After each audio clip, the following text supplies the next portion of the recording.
আমরা বলেছিলাম যে এই ফ্যাসিবাদের দোসর চুপ্পু তাকে রাষ্ট্রপতি থেকে অপসারণ করে নতুন রাষ্ট্রপতি যাতে দ্রুত সময়ের মধ্যে দেওয়া হয়। বিএনপির অতীত ইতিহাসে দেখেছি তারা সবসময় চেষ্টা করেছে এই ট্রানজিশনের সময়গুলো যাতে নিজেদের হাতে ক্ষমতা থাকে। তো আমরা দেখলাম যে এই সরকারও আসলে পুরনো স্বৈরতন্ত্রের পথে হাঁটছে। আমাদের প্রত্যাশা ছিল যে নির্বাচনের পরে আসলে রাষ্ট্রপতিটা নির্বাচিত হবে জুলাই সনদ অনুযায়ী।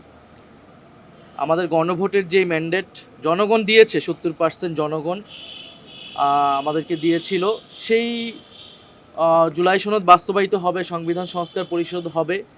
এর মধ্য দিয়ে আমরা রাষ্ট্রপতি একটা নতুনভাবে সংস্কারকৃত সংবিধান অনুসারে আমরা নতুনভাবে রাষ্ট্রপতি নির্বাচিত করতে পারবো, এটা আমাদের প্রত্যাশা ছিল, যেরকম আরও অনেকগুলো প্রত্যাশা ছিল। কিন্তু আমরা দেখেছি যে এই সরকার গণভোটের গণরায়কে অস্বীকার করেছে এবং তারা জুলাই সনদের বাস্তবায়নের কোনো ধারাতেই নেই।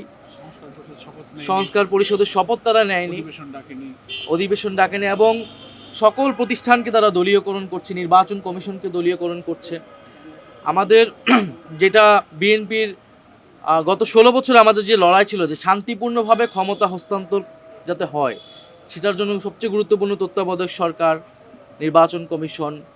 তা আমরা দেখলাম যে এই সরকারও আসলে পুরনো স্বৈরতন্ত্রের পথে হাঁটছে এবং আমরা কিন্তু প্রথম অধিবেশনের একদম প্রথম দিনেই আমরা বলেছিলাম যে এই ফ্যাসিবাদের দোসর চুপ্পু তাকে রাষ্ট্রপতি থেকে অপসারণ করে নতুন রাষ্ট্রপতি যাতে দ্রুত সময়ের মধ্যে দেওয়া হয় জুলাই সনদ অনুসারে।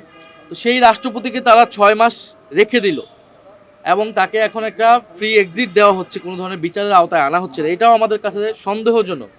এবং এই যে 6 মাস টাইম তারা বৃদ্ধি করলো, এটা আসলে কোন ষড়যন্ত্র বা কোন পায় তারা মাথায় রেখে এটা করছে।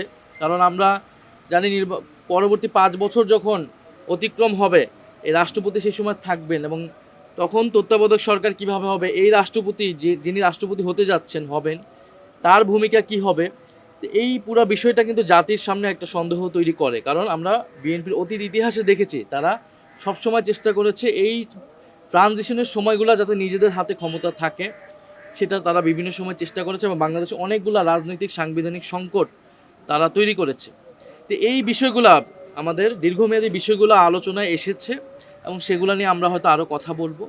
তবে যেটা সাম্প্রতিক বিষয়, আমাদের 11 দলের বৈঠকে সিদ্ধান্ত হয়েছে যে এই রাষ্ট্রপতি নির্বাচনে আমরা 11 দলের পক্ষ থেকে আমরা অংশ নিব, আমরা প্রার্থী দিব।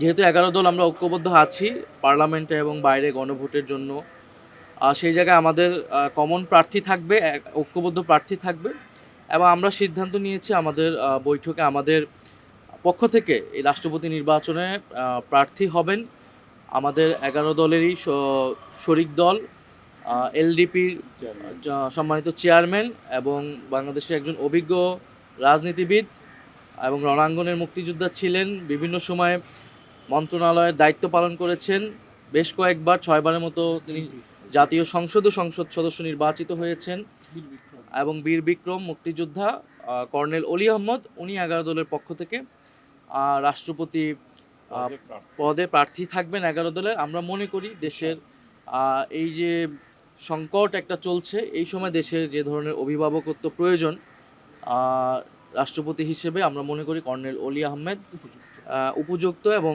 ওনার অভিভাবকত্বে বা ওনার নেতৃত্বে এই সংকটগুলো নিরসন হওয়া সম্ভব বলে আমরা মনে করি।